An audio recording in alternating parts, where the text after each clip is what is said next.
saya mengirimkan surat juga kepada AFC, kepada Presiden AFC untuk mempelajari. Ketika kejadian kemarin, kita harus apresiasi pemain-pemain sepak bola kita yang sekarang sudah bisa kasih lihat mereka tegar, mereka fight gitu. Nah, inilah ciri khas bangsa kita yang harus kita lahirkan, bahwa kalau mereka ngelihat bangsa Indonesia ini serem gitu loh. Ya, selain kita bangsa yang senyum, pemurah hati, tetapi kalau soal kerja, tanding, ya kita mesti kelihatan serem gitu. Kalau New Zealand ada tari-tariannya, ya kita juga mesti kasih lihat kesereman kita. Karena kita mau ciptakan juga pahlawan-pahlawan bangsa versi baru. Nah, sepak bola adalah salah satu bagaimana kita bisa mertaikkan martabat bangsa. Terlepas dari itu, ya kita tentu dengan kejadian kemarin kita melayangkan surat protes langsung. Saya mengirimkan surat juga kepada AFC, kepada Presiden AFC untuk mempelajari. Keputusan tetap di tangan mereka, tapi paling tidak kita harus kembali berani menyuarakan ketidakadilan. Nah, kita pernah melakukan itu ketika Ivar Jerner dapat kartu kuning, ya, karena dianggap ingin mencederai musuh. Kita lihat videonya tidak, kita challenge, gagal. Ya, tapi ya kembali kita harus berani. Kita ini bangsa besar.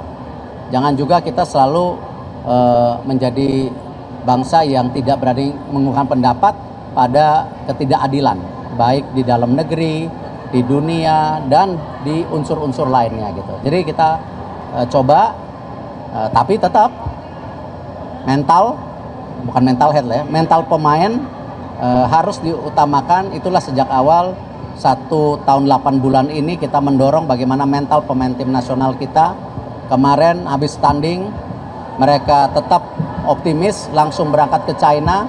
Sekarang latihan, mudah-mudahan kita bisa rebut poin maksimal gitu. Daya juang sudah bermain baik, cuman sayang ya di ujung kita nggak boleh terus nyalahkan wasit. Saya udah bilang ke pemain, saya text message satu-satu semua pemain, bahwa yang sudah lewat kita ke depan, kita punya mimpi besar 15 poin. Hari ini baru 3 poin, 3 pertandingan. Kalau lawan China dapat 3 poin berarti 6 poin. 6 poin dibagi 4 pertandingan 1,5 poin. 15 dibagi 10 1,5 poin. Masih ada harapan.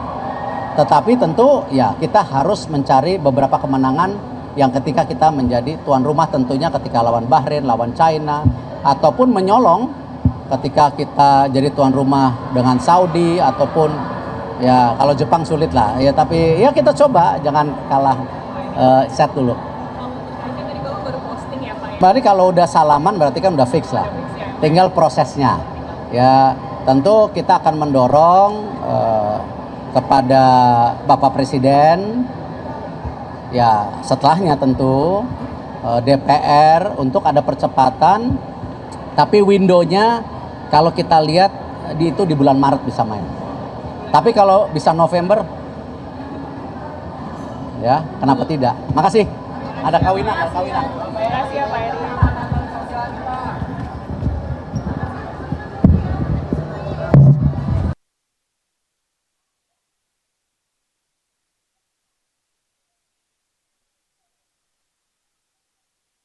Transformasi daripada yayasan, di mana tadi saya sampaikan kan yayasan ini berdiri ketika waktu itu saat COVID. Semua dalam situasi mencekam. Kita di kantor waktu itu juga bingung. Cuman ya kembali tidak boleh berdiam diri.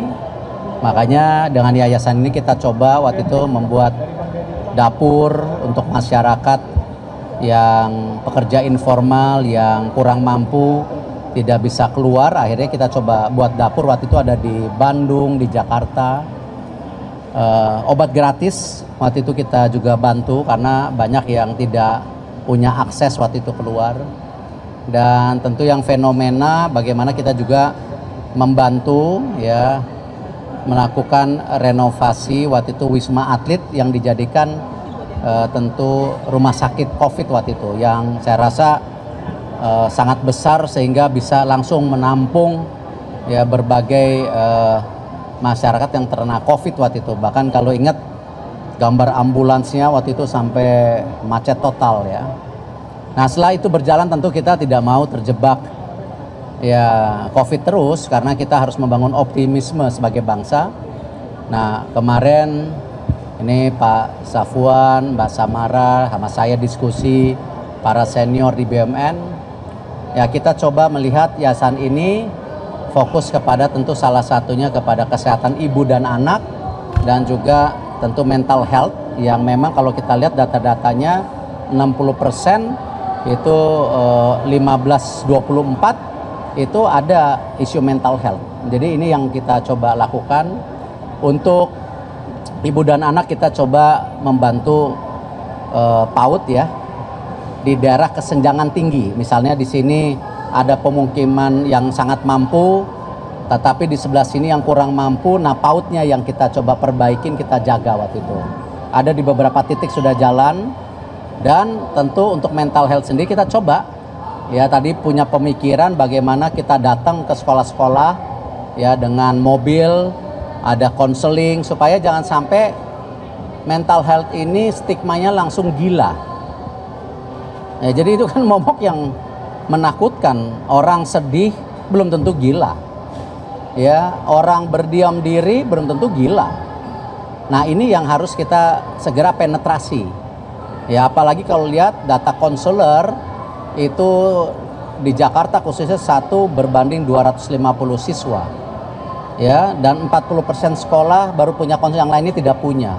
Apalagi kadang-kadang ruangannya mencekam. Nah ini kita coba berikan solusi-solusi ya. Kembali kita yayasan bukan berarti bisa menyelesaikan semuanya, tapi paling tidak kami coba berkontribusi dengan isu-isu yang kekinian hari ini. Terkini seperti waktu itu COVID, hari ini kesehatan ibu dan anak, dan termasuk kesehatan mental. Itu sih dari saya.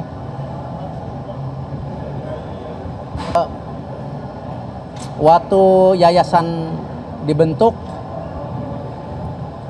kita mendapat bantuan dari banyak pihak swasta waktu itu, ratusan miliar waktu saat COVID.